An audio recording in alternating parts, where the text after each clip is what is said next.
Well, welcome to Unlocking Organizational Behavior, the podcast where we explore the intricacies of workplace dynamics and management. I'm your host, Dr. Obi Paul Byram, and today we're diving into Chapter 8, Communication. Communication is essential to every organization, impacting everything from individual relationships to overall success. But first, let me set the stage with a story. Picture a fast-paced tech startup where innovation is booming, but communication is falling apart. Deadlines are missed, projects are duplicated, and the team's frustration is building. Enter Sarah, a new project manager with a strong background in communication. She introduced regular team meetings, encouraged open feedback, and implemented reflective listening techniques. Within months, communication improved, collaboration thrived, and the company regained its momentum. This transformation shows how critical effective communication is in organizational success. Now, in today's episode, we'll explore key communication concepts, including interpersonal communication, communication barriers, the role of nonverbal communication, and the impact of technology on how we connect.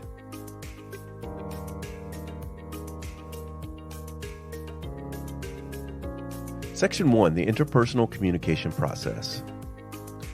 Interpersonal communication is all about creating shared meaning between individuals.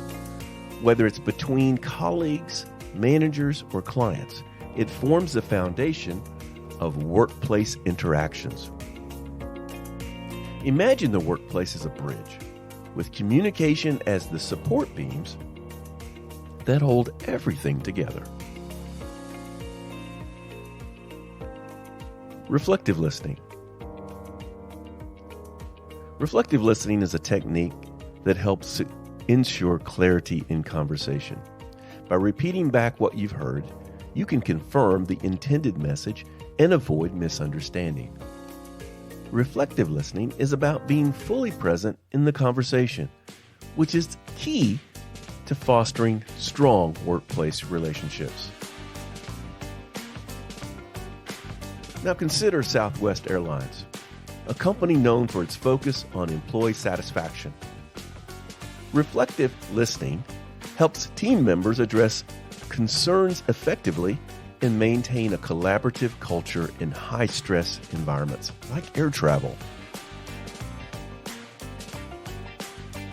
Section 3, communication skills of effective supervisors. Now, supervisors who communicate effectively create more engaged and motivated teams. The 5 key communication skills are expressiveness, empathy, sensitivity, persuasiveness, and being informative. These skills enable leaders to connect with their teams and ensure clarity.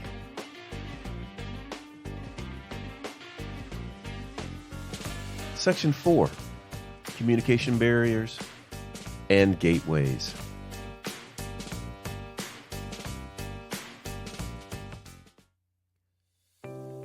Communication barriers can be physical, psychological, or cultural, distorting messages or stopping communication altogether. Think of these barriers as walls and gateways as the tools that help you break through. By using active listening, clear messaging, and empathy, you can open those gateways to better communication.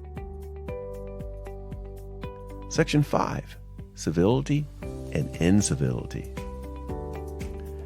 Civility means respecting others and fostering a positive environment, while incivility can damage relationships and create toxic workplace dynamics.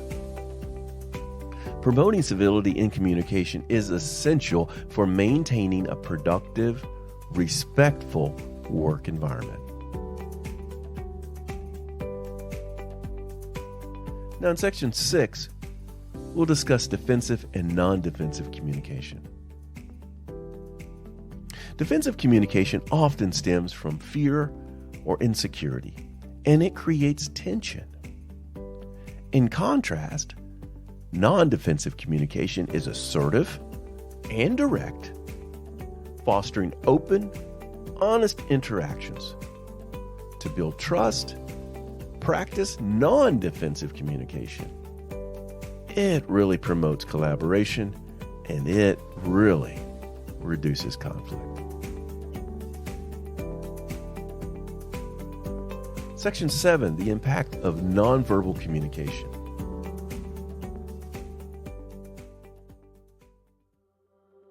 Nonverbal communication, body language, facial expressions, and tone often communicates more than words alone.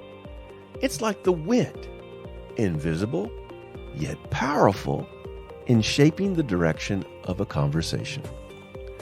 Understanding nonverbal cues is critical to fully grasping the message being conveyed.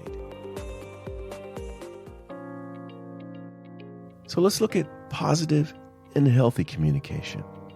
Section 8. Healthy communication is the foundation of trust. It requires openness, honesty, and respect. Positive communication builds strong relationships, while poor communication can lead to isolation and disengagement, what we'll call communicative disease. Section 9, Communication Technologies. Technology has transformed how we communicate in organizations. Tools like email, instant messaging, and video conferencing enable quick communication, but they can also create challenges like information overload. It's important to find a balance and maintain a human touch in digital communication.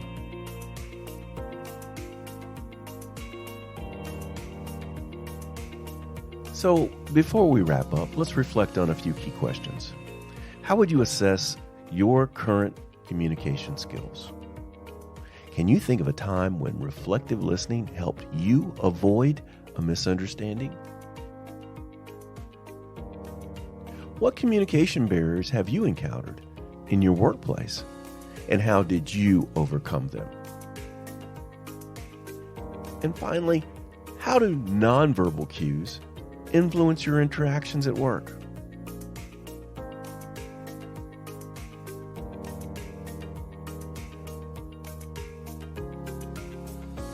Well, in conclusion, effective communication is vital to organizational success.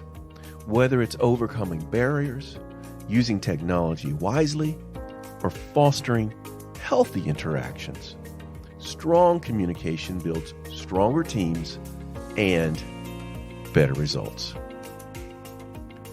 Well, I'd like to thank you for joining me for this episode of Unlocking Organizational Behavior. Stay tuned for more insights in our next session. Until then, keep honing your communication skills and building meaningful connections.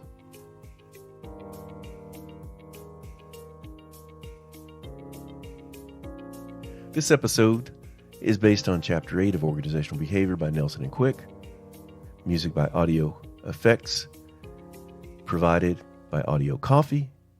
Special thanks to AI tools like ChatGPT for assisting in the development of the script. And stay communicative and connected. So long.